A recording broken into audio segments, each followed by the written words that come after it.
Natanong niyo ba sa sarili niyo kung bakit hindi mo na nararamdaman ng Panginoon sa puso mo? Although na nagsisimba ka every Sunday, pero bakit parang may kulang? Natanong niyo na ba, bakit kaya? Tanungin niyo sa sarili niyo, bakit kaya? Bakit kaya parang nag-iba na ako? Bakit kaya hindi ko na maramdaman yung dating nararanasan ko noong unang tinawag ako ng Panginoon?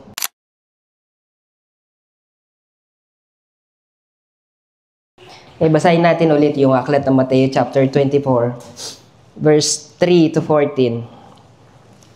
Noong si Jesus ay nasa bundok ng mga Olibo, habang siya ay nakaupo roon, palihim siyang tinanong ng kanyang mga alagad, "Kailan po ba mangyayari ang mga sinabi ninyo? Ano po ang magiging palatandaan ng inyong muling pagparito at ng katapusan ng mundo?" Sumagot si Jesus, "Mag-ingat kayo upang hindi kayo maligaw ni numan. Maraming paparito sa pangalan ko, at maraming magpapanggap na sila si Kristo, at marami silang maliligaw. Makakarinig kayo ng mga labanan at makakabalita ng mga digmaan sa iba't ibang dako. Ngunit huwag kayong mababahala dahil talagang mangyayari ang mga iyon. Bagamat hindi pa iyon ang katapusan ng mundo, maglalaban-laban ang mga bansa at gayon din ang mga kaharian. Magkakaroon ng taggutom at lilindol sa maraming lugar. Ang lahat ng mga ito'y pasimula pa lamang ng mga paghihirap tulad ng isang babaeng nanganganak. Sa mga panahong iyon, kapupuotan kayo ng lahat dahil sa inyong pagsunod sa akin. Isasakdal kayo upang pahirapan at patayin. At dahil dito'y marami ang tatalikod sa kanilang pananampalataya. Mapupuot sila at magtataksil sa isa't isa. Marami ang magpapanggap na propeta at ililigaw ang mga tao. Ang kasama ay lalaganap, kaya't manlalamig ang pag-ibig ng marami. Ngunit ang manatiling tapat hanggang wakas ay siyang maliligtas. Ipapangaral sa buong sanlibutan ang magandang balita tungkol sa paghahari ng Diyos upang ang lahat ng bansa ay makarinig nito. At kung maganap na ito, darating na ang katapusan. Amen. Batay sa ating binasa sa aklat ng Mateo, chapter 24, verse 3 to 14, ang title ng ating preaching ay, "Ang manatiling tapat hanggang wakas ay siyang maliligtas." Amen? Ang preaching ngayon ay part 2 lamang ng last week na preaching. Yung last week ay tinalakay doon kung tayo ba'y malamig o mainit o maligamgam sa pananampalataya. Pero itong week na ito, ang pag-uusapan naman natin, anong dahilan kung bakit tayo nanlalamig o tayo bakit nagiging maligamgam sa pananampalataya. Sabihin nyo sa inyong katabi, makinig ang may pandinig. Amen? Alam nyo, batay sa ating binasa ngayon, madalas, yung asawa ko kausap ko sa phone. Pag sinasabi niya, kausap ko siya habang nagtatrabaho ko, yung asawa ko. Everyday, kausap ko siya, magkausap kami sa phone. Pag sinabi ko sa kanya, mamaya ka na. Mamaya na tayo mag-usap. Kasi nga gusto ko makinig ng praise and worship. Habang nagtatrabaho ko, sinabi ko sa kanya na, patayin mo na yung call. So, nung pinatay niya yung call, eksakto, pinakinggan ko yung praise and worship. Nung pagka ko ng praise and worship, pumasok sa akin ang Holy Spirit. Every time na makikinig na ako ng praise and worship, doon pumapasok sa akin ang Holy Spirit. Doon ako nagkakaroon ng pagkakataon na makipag-communicate sa Holy Spirit. So, nung napakinggan ko na yung praise and worship, ang ginawa ko, sabi niya, tumingin ka sa gilid mo. Pagkatingin ko sa gilid ko, nakita ko yung calendar. So, habang tinitignan ko yung calendar, nag-flashback sa akin. O nga no, mag-iisang taon na pala yung binuo naming grupo. Sabi ko, ang haba na pala ng panahon na ginugol namin na nag-umpisa kami sa labas, ngayon may simbahan at mag-iisang taon na pala kami. Iniisip-isip ko yung mga bagay na iyon kung paano kumilos ang Panginoong Jesucristo sa buhay natin. Kaya nga, itong patotoo ko sa buhay ko, nais kong patotohanan sa inyo kung yung pinapakita sa akin ng Panginoon na nagpa-flashback sa buhay ko. Habang nangungusap ang Holy Spirit sa akin, umiiyak na ako habang nagtatrabaho. Alam niyo kung bakit? Kasi nga, sinasariwa ko yung yung panahon na kung saan tinawag ako ng Panginoon. Kung saan yung nakilala ko ang Panginoon. Nagsisi ako sa aking mga kasalanan. Doon nag-start yung, narinig ko na yung bulong ng Holy Spirit sa buhay ko. Kaya nga, everyday humihiling ko sa Panginoon na turuan ako ng Holy Spirit patungkol sa salita ng Diyos.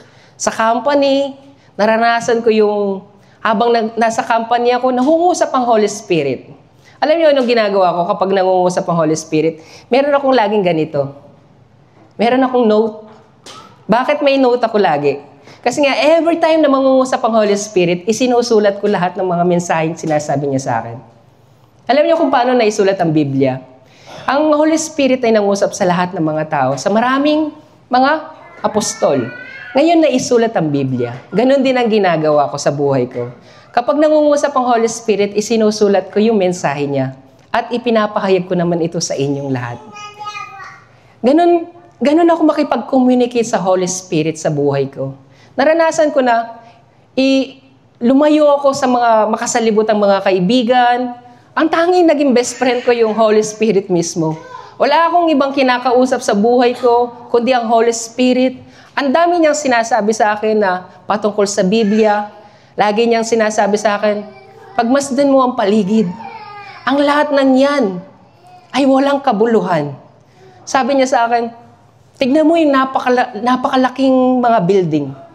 Sa palagay mo, yung tao na yan, mapalad ba siya o hindi? Mapalad siya kasi mayaman siya. Sabi niya, alam mo ba, darating ang panahon ay mamamatay din naman siya.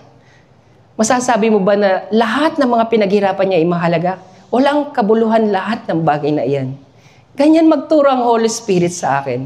Wala siyang ibang sinasabi na lahat ng mga bagay sa salibutan ay walang kabuluhan. Lahat ay iguguho ng Panginoon. Yun ang sabi sa akin ng Holy Spirit. So sa pamumuhay ko bilang mga mananampalataya, wala akong ibang pinapakinggan sa buhay ko kundi ang Holy Spirit lang. Habang ipinapakita ng Holy Spirit sa akin yung mga nakaraan ko, andun yung pagluha ko. Kasi nga, yung kwento ng buhay ko, hindi lang pala ito basta kwento. Kundi, andun yung memory mo na hindi mo malilimutan. Kumbaga, itong Biblia, isinulat, may buhay siya. May buhay ang Biblia. Hindi ito parang kwento lang. Katulad din ng relationship natin sa ating Panginoon. Kung paano natin namit ang Panginoon, kung paano nagte-testimony yung mga tao, hindi lang yung basta kwento na nakaraan, kundi nananatili pa rin yung sa puso mo na nung panahon na yun nakilala kong Panginoon, hanggang ngayon mainit pa rin sa puso mo yung kwento na yun kasi nga, hindi ka nagbago. Kaya ngayon, title natin ngayon, ang manatiling tapat hanggang wakas ay siyang maliligtas. So yung nakaraan natin, kung paano natin nakilala ang Panginoon, kayo ba'y mainit pa rin hanggang ngayon? Nananatili pa rin ba kayong tapat sa Panginoon? O yung kwento ng inyong buhay nung nakilala niyo ang Panginoon ay kwento na lang? Kasi madalas, yung mga Christian sinasabi nila, uy, kapag nag-share ka ng testimony sa kanila, uy, dati ganyan ako, pero ngayon hindi na. Para bang kwento na lang yung nakaraan nila. Para bang nilimot na nila yung nakaraan nila na na-experience nila ang Panginoon. Hindi na nagpatuloy yung kwento. Wala nang continuously na, wala nang next episode sa buhay nila na mapapatotohanan nila ang Panginoon. Wala nang kwento. Kung paano ko nakilala ang Panginoon, 21 years old ako, hanggang ngayon naririnig ko pa rin ang pangungusap ng Holy Spirit. Ibig sabihin, walang nagbago. Ibig sabihin, nagpapatuloy pa rin ako sa pakikipag-communicate sa Holy Spirit. Tayo, bilang mga mananampalataya, nung una, mainit tayo sa pananampalataya, naririnig natin ang Holy Spirit, nangungusap ang Holy Spirit. Nung nakilala natin ang ating Panginoon, nangako tayo na maglilingkod ako sa Panginoon, ialay ko ang aking buhay, magmiministry na ako sa Panginoon. Lahat ng yun, pangako natin sa ating Panginoon. Pero ngayon, ganun pa rin ba yung damdamin natin sa harapan ng Panginoon? O pinipilit na lang natin yung ating sarili na maglingkod sa harapan niya? Dahil iba na yung dati. Sasabihin mo sa sarili mo, dati yun. Pero ngayon, iba na. Dapat hindi ganoon, mga kapatid. Kung paano yung nakilala ang Panginoon ay hindi nagbabago. Kung paano ang Panginoon ay tapat, dapat ganon tayo. Dapat kaya nga sabi niya, ang manatiling tapat hanggang wakas ay siyang maliligtas. Ibig sabihin, kung paano mo nakilala ang Panginoon, kung paano kanya tinawag, hindi ka magbabago. Nananatili ka pa rin tapat sa Panginoon. Nananatili ka pa rin nakikipag-communicate sa Panginoon. Nananatili ka pa rin masaya. Sinasariwa mo yung kwento ng iyong buhay. Ano ba yung testimony mo sa buhay mo? Wala ka na bang testimony ngayon? Kasi hindi mo na naririnig yung Holy Spirit o hindi mo na nararanasan ng Panginoon kaya wala ka ng testimony ngayon. Bakit wala ka ng testimony? Wala ka nang nasasabi patungkol sa Panginoon. Bakit hindi mo na naririnig ang Holy Spirit? Kapatid, tanungin niyo ang sarili niyo. Tapat pa rin ba ako sa Panginoon ngayon? O nagbago na ako dahil hindi ko na nararanasan ang pagkilos ng Holy Spirit? Hindi ko na nararanasan yung pag-ibig ng Panginoon. Hindi na nangungusap sa akin ang Holy Spirit. Hindi ko na siya naririnig. Wala na akong patotoo. Wala nang kwento. Nakaraan na lang yung nakilala ko ang Panginoon. Mga kapatid, kung dati, napakainit natin sa pananampalataya, excited tayo magsimba, napaka-excited natin mapakinggan yung salita ng Panginoon, masaya tayo dahil nag-iinit tayo sa pananampalataya. Excited tayo na malaman ang katotohanan, tapos dumarating pa sa point na nangungusap sa atin ang Holy Spirit, naririnig natin ng hayagan kung paano mangusap ang Holy Spirit sa buhay natin. Pagkatapos, kahit na dumanas pa tayo ng maraming mga pagsubok, masaya pa rin tayo kasi nga, nandyan yung Holy Spirit na gumagabay sa atin. Kasi alam natin, nakasama natin ang ating Panginoon. Pero, tanungin ninyo ang inyong sarili, mga kapatid. Tanungin niyo, bakit kaya hindi ko na nararanasan ng Holy Spirit? Natanong niyo ba sa sarili niyo kung bakit hindi mo na nararamdaman ng Panginoon sa puso mo? Although na nagsisimba ka every Sunday, pero bakit parang may kulang? Natanong niyo na ba, bakit kaya? Tanungin niyo sa sarili niyo, bakit kaya? Bakit kaya parang nag-iba na ako? Bakit kaya hindi ko na maramdaman yung dating nararanasan ko noong unang tinawag ako ng Panginoon? Mga kapatid, sinabi ng ating Panginoon sa teksto na ating binasa, huwag kayong mababahala sa mga bagay na magaganap na. Yan ay pasimula pa lamang. Pero para bang ang mga tao sa panahong ito, nagiging abala sila sa mga bagay-bagay sa mundong ito. Dahil, anong sabi ng Panginoon? Huwag kayong mababahala. Pero bumaliktad ang posisyon. Nababahala ngayon ang mga tao sa mundong ito. Pero anong paalala ng Panginoon? Huwag ka mababahala. Ang gusto ng Panginoon, mabahala ka, mag-focus ka para sa iyong espiritual na pamumuhay. Pero tignan ninyo ang salibutan ngayon. Ano ang kinababahala nila? Mga bagay na nangyayari sa salibutan. Hindi nyo ba alam yung mga nangyayari ngayon sa paligid natin? Taktik din yan ng demonyo. Ipinapakita yung mga kababalaghan nangyayari para yung mga tao, pagkaroon sila ng pagkakabalahan. Yung ibang tao, ay, tama, malapit nang dumating ang Panginoon. Bago man dumating ang Panginoon, naway, dapat maranasan ko na ito. Mag-aasawa na ako bago man dumating ang Panginoon. Maranasan ko na lahat ng mga ito. Yung iba ganoon. Pero kung iisipin mo, bakit ka pa mag-iisip ng mga bagay-bagay gayong nasa Biblia naman ang lahat ng iyan? Bakit ka pa aasa sa mga bagay na nagaganap, hindi mo na dapat ikagulat? Hindi ka na magugulat sa mga bagay na nangyayari sa iyong paligid. Ang dapat mong pagtuunan ng pansin kung paano ka magiging handa sa pagparito ng ating Panginoong Jesucristo. Pero ang mga tao, nababahala sila sa mga nagaganap sa paligid nila. Nawawala yung focus nila sa pamumuhay spiritual. Nagiging focus nila yung mga bagay sa mundong ito. Dahil doon na sila nakatingin, nakatuon ang kanilang isipan. Ano sabi ng Panginoon? Huwag kayong mababahala. Ang gusto ng Panginoon, Manatili kayong nakakonsentrate sa ating Panginoong Yesukristo. Kaya nga sinabi niya, ang kahirapan ay darating, ang pag-uusig ay darating. Normal lang yan na darating.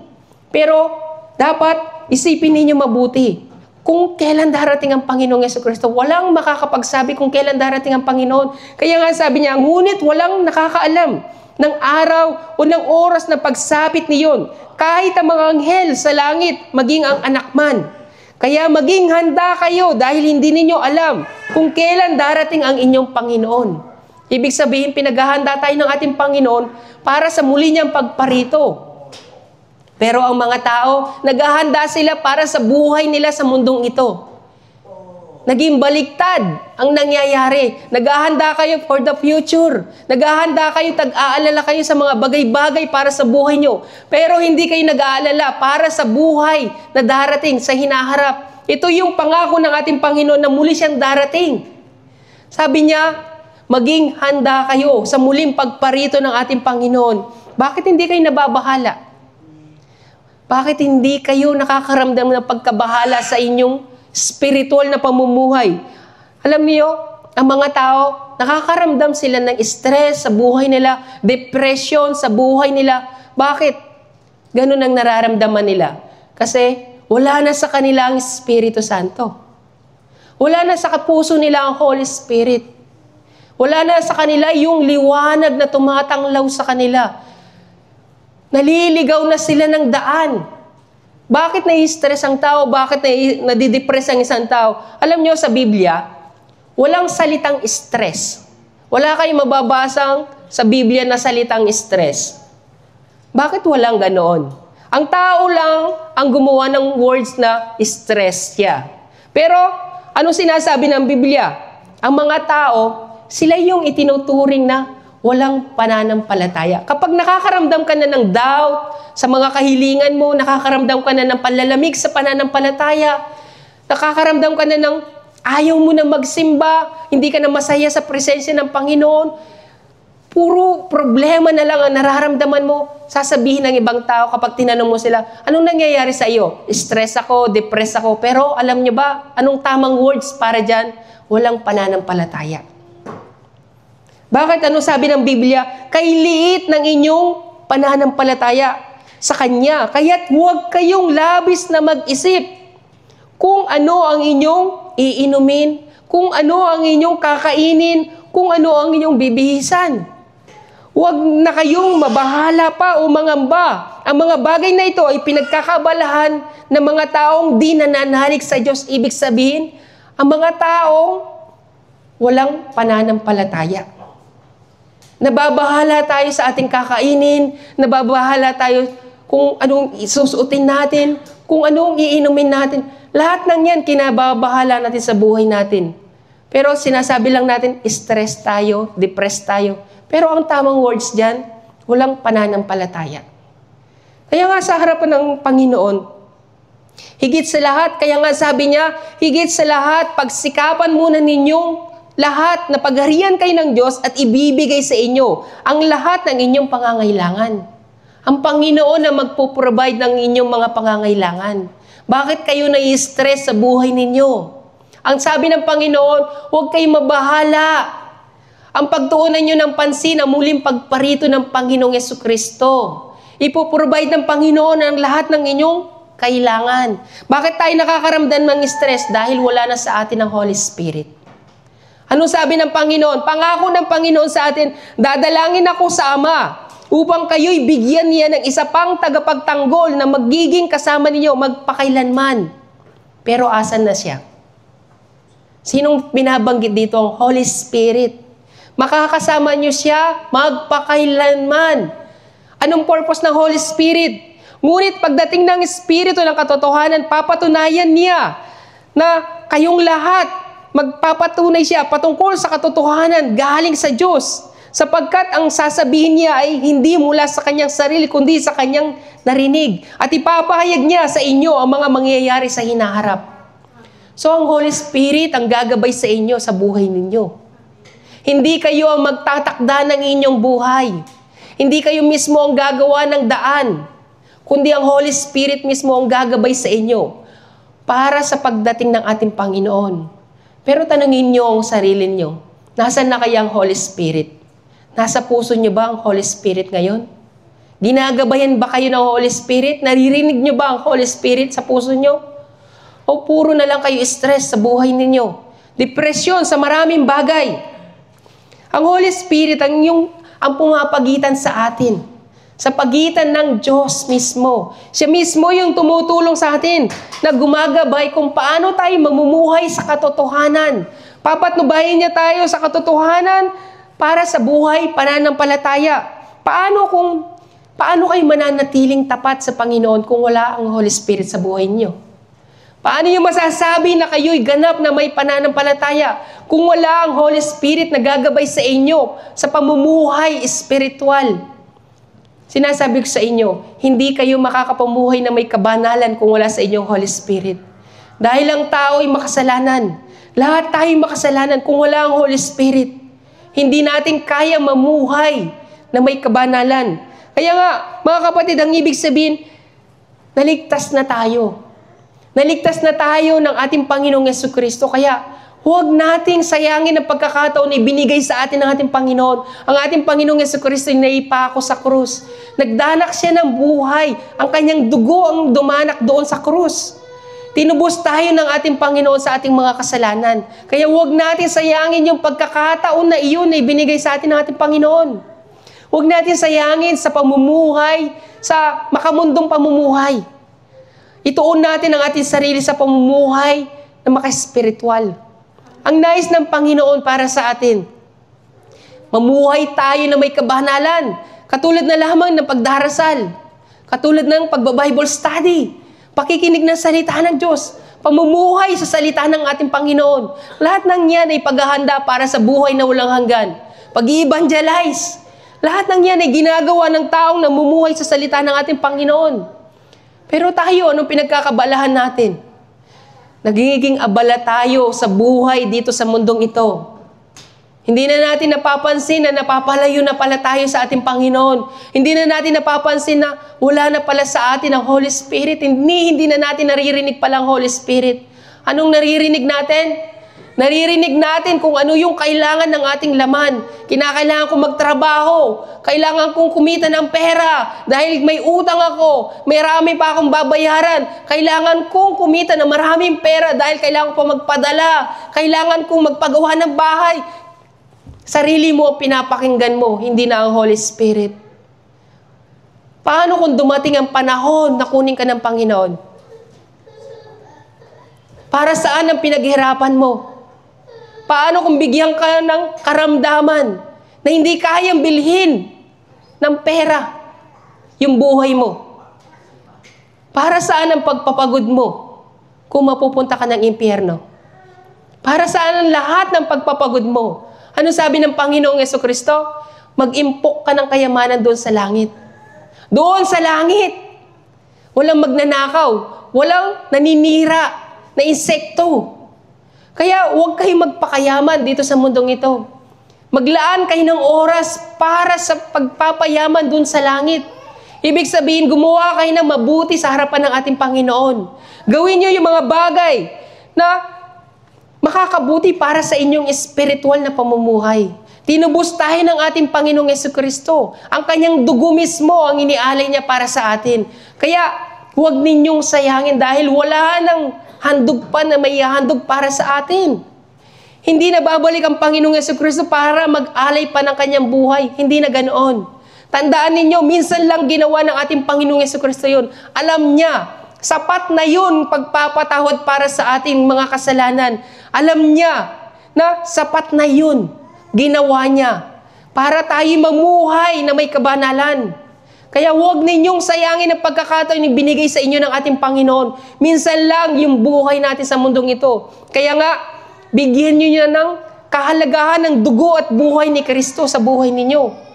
Dahil yung mga taong mananampalataya noong unang panahon, nung si Juan ay nandoon, nagtataka siya kung sino yung mga tao nandoon.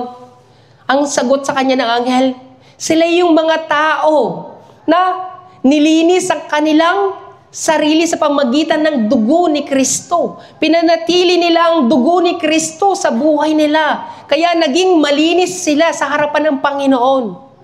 Tayo, paano tayo malilinis sa dugo ni Kristo kung wala sa atin ang Holy Spirit? Kung yung puso natin, ang puso natin ay nakatuon sa mga bagay sa mundong ito, hindi sa mga bagay na makalangit, paano tayo makakapunta ng langit?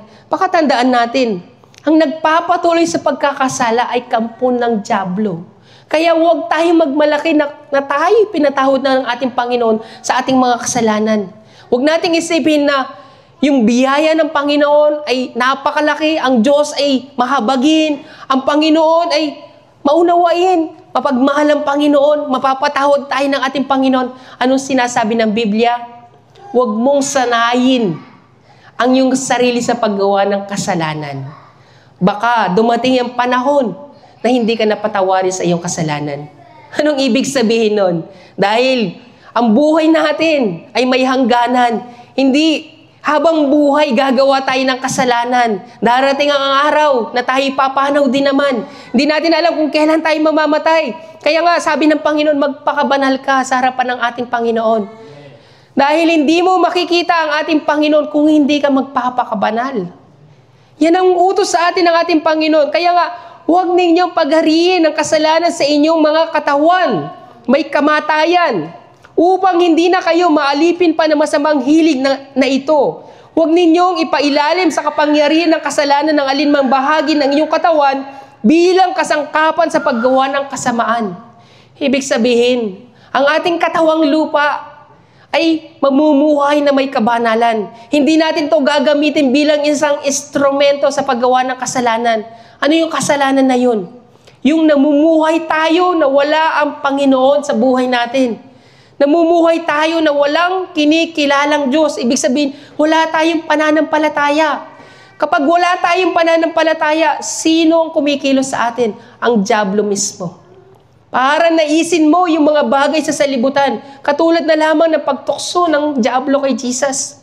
Ibibigay ko lahat ng ito sa iyo. Basta sa akin ka lang sumamba at lumuhod ka sa akin. Para saan yun? Para sa mundong ito. Hindi para sa buhay na walang hanggan. Para hangarin mo yung mga bagay sa salibutan ito. Hindi para magkaroon ka ng buhay na walang hanggan. Kaya mga kapatid, darating ang araw. Tayo ipapanaw.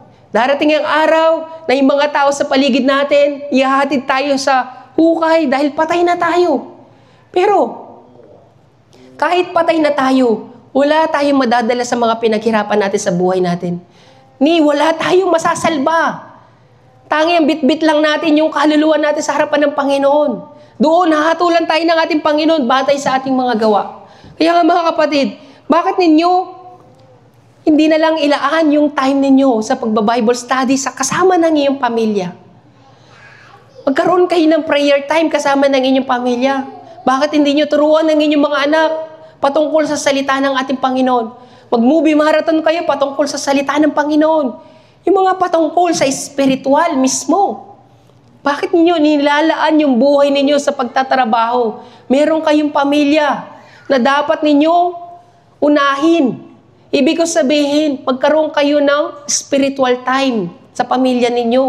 Alam niyo, yung masasabi ko na pinaka-the best na pinaka-masarap sa pakiramdam na naranasan ko sa buong buhay ko bilang mananampalataya, yung nag-evangelize ako na mag-isa. Nag-evangelize ako, although na wala akong na-invite sa daan, naglakad-lakad ako sa daan, nag-invite ako, sinasabi ko sa mga tao dumadaan, manampalataya ka sa Panginoong Jesucristo, manampalataya ka kahit sino sa kanila, ini-invite ko. Pero alam nyo, yung pinaka-the best na naramdaman ko, nung uuwi na ako, sobrang saya ko sa puso ko. Kasi alam ko, natutuwa ang Panginoon sa ginagawa ko. Wala man akong na-invite na kaluluwa, masaya ako, umiiyak akong naglalakad, pero masaya ako. Tears of joy ang nararamdaman ko dahil alam ko, napaparangalan ko ang Panginoon. Higit pa doon, kasi nga, nung time na yun, Saturday, Sunday, may pasok ako ng trabaho. Diretso. Buong taon nagtatrabaho ko Saturday, Sunday. Nung napuspos ako ng Holy Spirit, naranasan ko ang Espiritu Santo. One time, sabi nila sa akin, may pasok tayo na Sabado, Linggo. Nung naramdaman ko ng Holy Spirit, umuwi ako sa tahanan namin, sa boarding house. Alam niyo yung ginawa ko? Hindi ako kumain. Yung 1 oras na break time ko, inilaan ko sa pagdarasal. Lumuhod ako sa Panginoon at umiyak sa harapan niya. Pumunta ako ng kusina. Nagdasal ako doon. Sabi ko, kinakailangan ko ito. Kinakailangan ko pigilan ang plano nila na pasok na Sabado at Linggo. Umiyak ako sa harapan ng Panginoon. Sabi ko kay Lord, Lord, Ikaw ang nagtakda ng iyong salita na ang araw ng Linggo ay banal. Ang araw ng Linggo ay dapat pahalagahan. So Ikaw mismo ang gumawa ng solusyon. Dahil tao ako, wala akong magagawa kundi Ikaw ang makakagawa nito. Ikaw ang may likha ng lahat ng bagay. Sinabi ko sa Panginoon, Lord, gusto kong mag-evangelize. Pero paano ako mag-evangelize kung may pasok ng Sabado every week? Tanggalin mo yung Sabado ko. Gusto kong mag-evangelize. Alam niyo, pag uwi ko galing sa break time, dineclare nila, walang pasok ng Sabado at Linggo. Ganong kalakas yung prayer. Yung tugon ng Panginoon. Instantly, kapag may desire ka sa puso mo, tutugunin ka ng Panginoon. Alam nyo, hindi lang yung 1 linggo na yun. Diretso ng walang Sabado-Linggo. Wala nang pasok.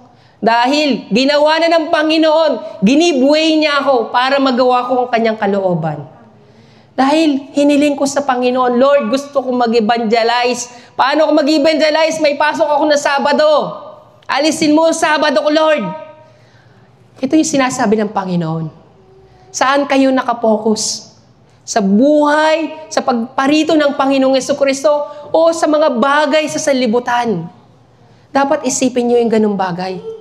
Dumating nga sa point na sinabi na naman nila may pasok ng Linggo, pero anong ginawa ko? Tinawanan ko lang sila. Ano sabi ko sa kanila? Sige lang, sabihin nyo may pasok ng Linggo. May Diyos ako. Iiyak lang ako sa harapan ng Diyos. Tutugunin ako ng Panginoon. Maya-maya, pag uwi ko ng galing break time, wala na naman ng Linggong pasok. So lahat ng mga plano nila, dinadaan ko sa dasal. Tinutugon ako ng Panginoon. Kapag nagnanais kayo para sa buhay na espiritual, tutugunin kayo ng ating Panginoon. Dahil nakikinig ang Panginoon sa inyo. Pero paano nalaman kung wala na sa inyo ang Holy Spirit? Sinong gagabay sa inyo sa pamumuhay espiritual? Kaya nga, yung kay Brother Bert, nung dati, niloloko ko lang yan. Sinasabi ko sa kanya na, gusto mo ipag-pray ko na wala ka ng pasok, no? Na Sabado. Kasi nga, nakikita ko noon, wala na siyang time sa family niya. Alam niyo ang ginawa ko? Umiyak ako sa Panginoon. Sabi ko, Lord, tanggalin niyo yung pasok niya ng Sabado. Biruin niyo 1 taon walang pasok. 1 taon, di ba? Ganong katindi ang panalangin. Di ba? Totoo yun. Pinag-pray ko talaga si Brother Bert. Alisin yung Sabado niya nang sagayon magkaroon siya ng time sa kanyang family. Pero yung purpose ng Panginoon, ginawa iyon ng Panginoon dahil gusto ng Panginoon magkaroon siya ng time sa kanyang family. Kaya nga, malaking bagay yun na dapat mong ipagpasalamat dahil yung time mo, may chance ka pa na magkaroon ka ng time para makapag-pray, makapag-Bible study. Dapat hangarin mo yung spiritual na pamumuhay sa harapan ng ating Panginoon. Kaya nga, bakit ko sinasabi yung mga bagay na ito? Kasi nga, darating ang araw na babalik ang ating Panginoong Jesucristo. Pag dumating ang ating Panginoon upang tayo'y sunduin ang ating Panginoon. Darating siya na kaloob yung pangako ng ating Panginoon na buhay na walang hanggan. Pero, gaya ng patutuo ko sa inyo noon, nagpatutuo ako sa inyo na ibinigay sa akin ng Panginoon na vision. Anong vision niya? Ipinakita sa akin ng Panginoon, sabi ng anghel sa akin, matulog ka ng mahimbing. Dahil paggising mo, darating na ang Panginoon. Matulog ka ng mahimbing, makakapanaginip ka ng maganda, huwag ka na mag-alala. Paggising ko galing sa pagtulog ko, nakahanda na ang lahat. Nakasuot na ako ng puting lino. Yung mga tao sa paligid ko, lumabas na sila sa kanilang tahanan, napakaliwanag ng buong lugar. Nagliliwanag sila dahil sa kasuotan nila ng puting lino.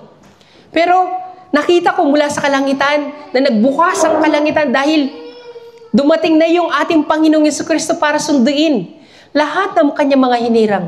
Pero bukod tangi, may nakita akong isang babae doon. Isang babae na hindi nakasuot ng puting lino. Hindi siya naging handa sa pagparito ng ating Panginoon dahil abala siya sa buhay sa mundong ito. Siya'y nagtatrabaho, pero hindi niya alam na dumating na pala ang ating Panginoong Jesucristo. Hindi niya nalalaman na ang mga tao ay sinusundo na ng ating Panginoon. Kaya mga kapatid, tayo mismo, habang nabubuhay tayo, parangalan natin ang ating Panginoon sa buhay natin. Tulungan natin ang ating sarili na hanapin yung sarili natin sa harapan ng ating Panginoon. Ano na bang estado ko sa harapan ng ating Panginoon? Mainit pa ba ako o ako yung isang maligamgam na? Pero, kapatid, suriin natin ang ating mga sarili. Baka narito na ang ating Panginoong Jesucristo, katulad ng babae na yun na hindi natin namamalaya na narito ng Panginoon, pero ang dami natin pinagkakabalahan sa buhay natin. Hindi na natin nararamdaman sa puso natin na rapture na pala. Kasi ang mga tao, mararamdaman nila na malapit na dumating ang Panginoon. Alam niyo kung bakit? Katulad ng sinabi ng Panginoon, ang Holy Spirit ang magpapatuto sa inyo kung anong mangyayari sa hinaharap. So, ang Holy Spirit ang magsasabi sa inyo, malapit na dumating ang Panginoon para maging handa kayo. Pero bakit hindi tayo handa? Bakit kampante tayo sa buhay natin? Bakit? Dahil wala na sa atin ang Holy Spirit. Although na sinabi sa atin ng ating Panginoon, huwag kayong mababahala sa pagparito ng Panginoon. Ang mga tao, hindi nga sila nabahala.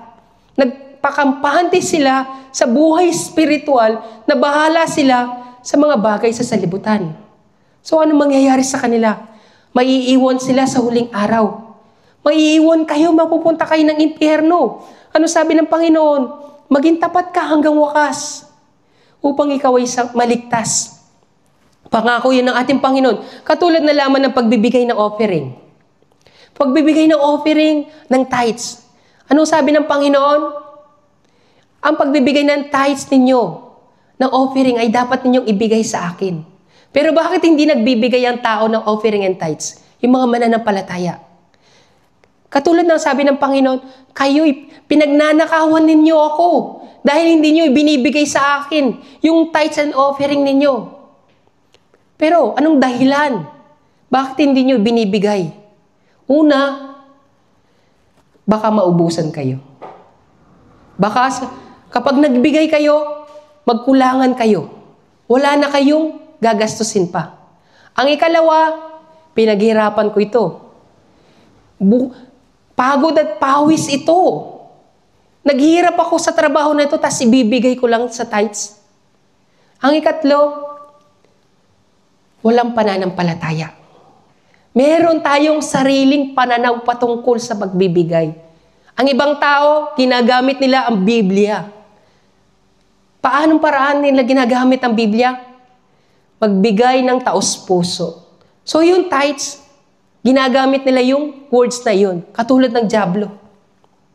Tumalon ka dahil sinasabi ng Biblia, gagabayan ka niya. So tayo man, ginagamit natin ang Biblia para gawin natin ang kagustuhan natin. So, tayo mga kapatid, isipin natin yung batas ng Panginoon. Bakit hindi nagbibigay ng tithes and offering ang ibang tao? Dahil inuuna nila ang pansarili nila. Abala sila, nababahala sila sa mundong ito. Pero hindi sila nababahala kung ano mangyayari sa kanilang espiritu, kung mapupunta ba sila sa impyerno. Dahil sa kasalanan na meron sila. Anong sabi ng Panginoon? Walang magnanakaw na makakapunta ng langit. Pero tayo itinuturing ng Diyos na magnanakaw. Tuwing hindi tayo nagbibigay ng tithes and offering natin. Mga kapatid, huwag kayong mag-alala. Sabi ng Panginoon, subukin niyo ako. Subukin niyo ako kung hindi ko buksan ang pintuan ng langit at ibuhos ang pagpapala sa inyo. Kung hindi man kayo pagpalain sa financial, ang Panginoon, tutulungan niya ang inyong mga anak, pamilya, magulang, kapatid. Katulad ng pangako ng Panginoon, manampalataya ka lang sa akin, ikaw at ang iyong buong sambayan ay maliligtas. So kung sa part na yun, kung may pananampalataya ka sa tithes mo, sa pagbibigay mo, maliligtas ang iyong pamilya. Kaya nga mga kapatid, kahit sa pagbibigay ng tithes, ng offering, huwag ninyong ikaila ang Panginoon. Sa pamamagitan noon, ipinapakita niyong ikinakaila ninyo ang ating Panginoong Jesucristo. Dahil ang Panginoon, buong buhay niya, ibinigay niya para sa atin. Tinubos tayo sa pamamagitan ng kanyang dugo't buhay. Tayo, offering and tithes lang, ikakaila pa natin ang ating Panginoong Jesucristo. Ano sabi ng Panginoon? Wala nang handog pa na may handog para sa iyo. Kung hindi mo gagawin iyan, sino maghahandog ng iyong kasalanan? Mga kapatid, si Kristo, namatay na sa krus. Pinabanal na tayo sa ating mga kasalanan.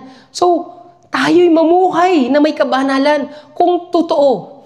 Ito sasabihin ko sa inyo, kung totoong binago na kayo ng ating Panginoon, kung totoong naranasan ninyo yung presensya ng ating Panginoon, kung totoong nasa inyong pag-ibig ng Panginoon, kung totoong naniniwala kayo sa ating Panginoong Jesucristo, hindi nyo siya ikakaila. Kaya nga tayo mismo, mamuhay tayo na ayon sa kalooban ng ating Panginoon. Kahit yung pagbibigay natin, buong puso nating ibigay sa Panginoon. Magtiwala tayo sa kalooban ng ating Panginoon. Huwag tayo mag-alinlangan na magbigay sa Panginoon. Dahil lahat ng mga pinaghirapan natin yan, kung wala ang Panginoon, walang kabuluhan. Pero kung ang pagbibigay natin, kasama natin ang ating Panginoon, iingatan kanya katulad ng pangako niya, hindi kita pababayaan. Amen. Kaya nga, manampalataya tayo. Anong priority natin ngayon? Pangarap? Yung pagpaplano natin para sa hinaharap? Pag-aasawa? Pagkakaroon ng tahanan? Business? Yan ba yung mga priority natin ngayon? Malapit na dumating ang Panginoong Jesucristo. Ano pang priority ninyo sa buhay ninyo ngayon? Handa ba kayo sa muling pagparito ng ating Panginoon? Tanungin niyo sarili niyo, nakahanda ba ako kung dumating ang Panginoong Jesucristo ngayon? Katulad na lamang ng talinghaga ng ating Panginoon sa 10 dalaga. 5 sa kanila ay matatalino at ang 5 sa kanila ay mangmang. Noong gabi na yun, hinihintay nila yung lalaking ikakasal. Ang 5 sa mga matatalino ay nagdala ng extra na langis. So, dumating ang lalaking ikakasal. Yung 5 babae na matatalino, nakapasok sila. Dahil yung 5 mangmang na babae, wala silang extra na langis. Inutusan silang bumili muna ng langis nila. Dahil ayaw silang bigyan ng extra na langis. So anong nangyari sa kanila? Hindi sila nakapasok. Anong sabi sa kanila? Hindi ko kayo nakikilala. Dahil hindi sila naging handa sa pagparito ng ikakasal. Ganon din tayo, mga kapatid. Kung hindi tayo handa sa pagparito ng ating Panginoong Jesucristo, ano mangyayari sa atin? Ano sasabihin ng Panginoon? Hindi ko kayo nakikilala. Kahit na sabihin niyo pa na naglilingkod kayo sa Panginoon, nasa ministry kayo, kung hindi kayo nakahanda sa pagparito ng ating Panginoong Jesucristo, hindi kayo makakapasok sa karin ng langit. Hindi niyo matatanggap yung buhay na walang hanggan na pinangako ng ating Panginoon. Anong sabi ng Panginoon? Ang naghihintay na lamang sa inyo, yung naglalagabgab na apoy na tutupok sa lahat ng kaaway ng Diyos. So, naghihintay sa atin ang impyerno. Kung tayo maiiwan dito, hindi ba kayo natatakot? Natatakot kayo na mawala yung mga bagay-bagay para sa inyo. Natatakot kayo na hindi matupad ang pangarap ninyo. Natatakot kayo magbigay ng tithes o offering, pero hindi kayo natatakot mapunta ng impyerno. Para sa konting halaga, hindi kayo natatakot. Kaya nga sabi ng Panginoon, kung ang iyong mata, ang pinagmumulan ng pagkakasala, dukutin mo ito. Mas okay pa na mapunta ka ng langit na kulang ang iyong mata, kaysa buhong ang iyong mga mata na mapunta naman ng impyerno. May bahay ka nga, may maayos ka na business, pero mapupunta ka naman ng impyerno. Hindi ganoon ang nais ng Panginoon. Ang nais ng Panginoon, isuko mo ang lahat ng iyan sa Kanya. Magtiwala ka lang sa Kanya. Manampalataya ka, maging tapat ka hanggang huli, hanggang wakas, nang sa gayon maligtas ka. Kaya sa lahat ng aspeto ng pamumuhay natin dito, dapat may pananampalataya tayo sa ating Panginoong Jesucristo. Gaya ng sabi niya, ngunit magpakatatag kayo sa kayong mga minamahal sa inyong at kayo'y magpakabanal na mananampalataya. Manalangin kayo sa tulong ng Espiritu Santo. Napakahalaga ng Espiritu Santo sa buhay natin bilang mga mananampalataya. So ipagdasal ninyo na kayo posposin ng Espiritu Santo, ng ating Panginoon. Manatili kayo sa pag-ibig ng Diyos habang hinihintay ninyo. Naghihintay kayo sa ating Panginoong Jesucristo na magkakalob sa inyo ng buhay na walang hanggan dahil sa Kanyang habag sa atin. Manatili kayo sa pag-ibig ng ating Panginoon habang hinihintay natin ang muling pagparito ng ating Panginoon na magkakalob sa atin ng buhay na walang hanggan. Kapatid, hindi magbibigay ng buhay na walang hanggan sa inyo yung mga pinaghirapan niyo sa mundong ito, kundi ang pananampalataya mismo sa ating Panginoong Jesucristo. Kaya nga, sabi niya, mapalad ang bumabasa sa aklat na ito, ang mga nakikinig sa propesiya nito at tumutupad sa nasusulat dito sapagkat malapit na itong maganap. Malapit nang maganap ang lahat ng pangako ng Panginoon, ang muling pagparito ng ating Panginoong Jesucristo. Kaya nga isipin na ninyo kung paano kayo mamumuhay na makaspiritual sa harapan ng ating Panginoon. Magplano man kayo, isipin nyo pa rin maigi kung ano bang mahalaga para sa inyong kaluluwa. Kung yan ba'y nagbibigay lamang sa inyo ng stress o napapalayo lang kayo sa ating Panginoon. Kaya nga, sa pagwakas, subalit may isang bagay na ayaw ko sa iyo. Ano iyon? Sabi ng Panginoon, ang pag-ibig mo nung una kang sumampalataya ay nanlalamig na. Kaya nga, sa umpisa pa lamang, nag-share ako sa inyo ng testimony kung paano nakilala ko ang Panginoon, kung paano nangungusap ang Holy Spirit. Magpahanggang ngayon, naririnig ko pa rin ang Holy Spirit. Pero tayo, baka nagbago na tayo. Baka nalamig na tayo. Wala na yung una nating pag-ibig sa harapan ng Panginoon, nung una nating nakilala ang Panginoon. Alalahanin mo ang mga dati mong kalagayan. Alalahanin mo yung dati mong kalagayan nung nangungusap pa sa iyo ang Panginoon, nung mainit ka pa sa pananampalataya, nung sabik na sabik ka pa sa katotohanan, nung naririnig mo pa ang Holy Spirit. Anong sabi ng Panginoon? Pagsisihan mo, talikdan ang iyong mga masasamang gawa at gawin mong muli ang mga ginagawa mong noong una. Ibig sabihin, ang tanging paraan para tayo makabalik sa Panginoon, mamuhay tayong muli kung paano namumuhay tayo nung nakilala natin ang ating Panginoong Jesucristo. Kung ano yung nararamdaman natin noon na masaya tayo, naiisin natin na, Lord, gusto kong maranasan muli yun. Minsan pa, Lord. Alam niyo sa pagdarasal ko, lagi kong sinasabi, Lord, minsan pa, maranasan kita. Bakit ko sinasabi yon? Kasi binibigyan ko ng way ang Panginoon na kumilos sa buhay ko. Lord, minsan pa, gusto ko pa. Hindi ko sinasabing tama na, Lord. Lord, minsan pa. Sige pa, Lord. Minsan pa. Lagi kong sinasabi sa Panginoon, minsan pa, Lord, kumilos ka sa buhay ko. Minsan pa, Lord, gusto kong maranasan yung presensya mo. Minsan pa, Lord, nais ko na maramdaman yung pag-ibig mo. Ano sabi ng Panginoon? Gawin mo ulit yung dati mong ginagawa nung una mong nakilala ang Panginoon. So, ibig sabihin, tanging paraan lamang ay ang pagsisisi sa kasalanan na sa gayon makabalik tayo sa Panginoon. Kung sino tayo, kung ano yung init natin sa pananampalataya noon. Kaya nga, ang sabi niya, kapag hindi ka nagsisi, pupunta ako diyan at aalisin ko sa kalagayan mo ang iyong ilawan. Tuluyan kang malalamig. Tuluyan ka nang mapupunta ng impyerno kapag ang Panginoon ang pumunta sa iyo. Dahil yun na yung last day ng buhay mo. Yun na yung last na binibigay sa iyo ng Panginoon. Pero hindi natin alam kung kailan darating ang kamatayan. Kung kailan sasabihin ng Panginoon, pupunta ako dyan para patayin ang ilawan mo. Dahil tapos na ang hangganang ibinigay ko sa iyo. Kaya mga kapatid, anong paalala ng Panginoon? Ang manatiling tapat hanggang wakas ay siyang maliligtas. Kaya panghawakan natin sa buhay natin bilang mga mananampalataya. Kung ngayon mainit tayo, Manatili kang mainit sa pananampalataya dahil nasa huling araw na tayo ngayon. Manatili kang tapat sa Panginoon. Kung dumaranas ka ng pagsubok, panghawakan mo ang pangako ng Panginoon, ang Holy Spirit. Lord, nais ko ang Holy Spirit nagagabay sa akin sa mga desisyon ko, sa lahat ng mga plano ko. Ang Holy Spirit kailangan ko sa buhay ko. Holy Spirit ang kailangan ninyo.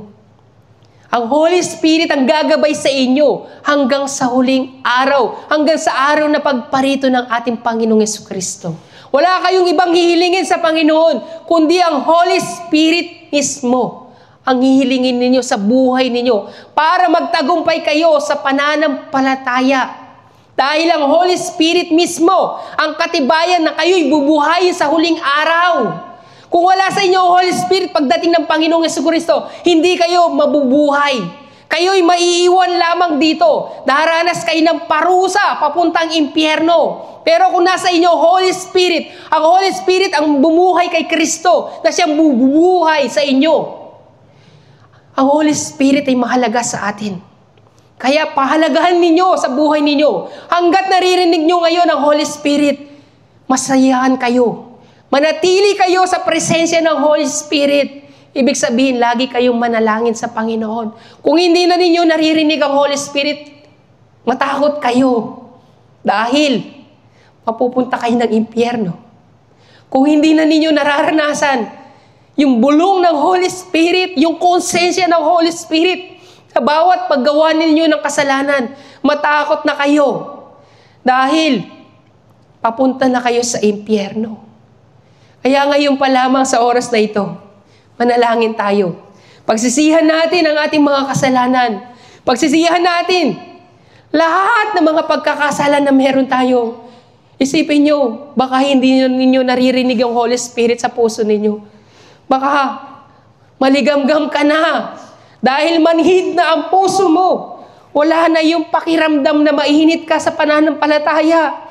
Wala ka na sa presensya ng Holy Spirit. Kaya mga kapatid, dapat isipin mo mabuti kung paano ka makakalapit muli sa Panginoon. Ano sabi ng Panginoon? Pagsisihan ninyo